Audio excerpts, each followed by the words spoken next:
Mungon vizioni për analizimin e faktorëve që është kandikon.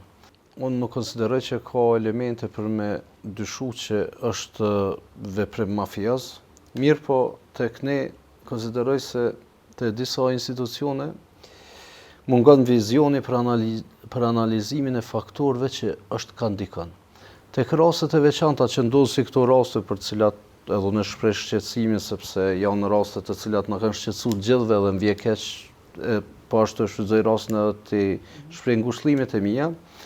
Mirë, po këto janë raste të stilit që nuk mund të parandalohen nga veprimet e policisë apo veprimet në hetim të aty për aty. Cilat raste po flet që nuk mund të parandalohen? Për këto rastet që ke Kafeteri?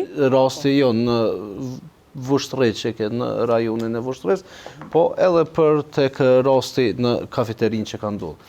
Unë e konsideroj që lidhur me pjesën që debatun ma herët të parafalësit, kjo çështja të faktorët që kanë ndikuar, mendoj që nuk është kamirët askush lidhur me ta, për shkak se një 19 vjeçar, ai për të bërë 19 vjeçar fillimisht është fëmijë.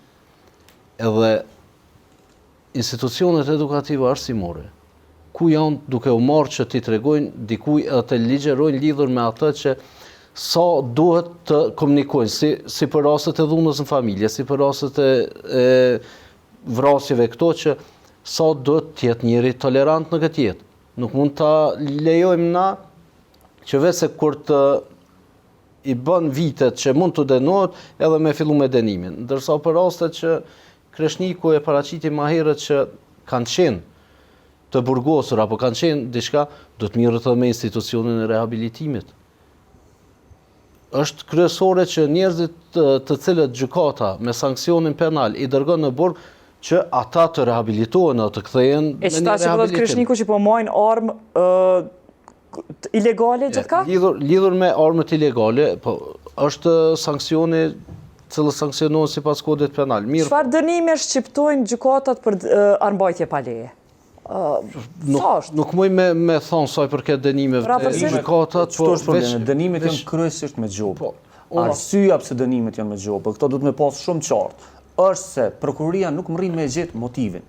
Atenton? Problem psikologjik. Jo, nuk është sepse nëse një qytetarit Republikës Kosovës që e ka rrugën 500 euro, ti me një dënim pja merë 4 paga, 4 muj, dhe më një të 4 e vitit, ai nuk ka pare.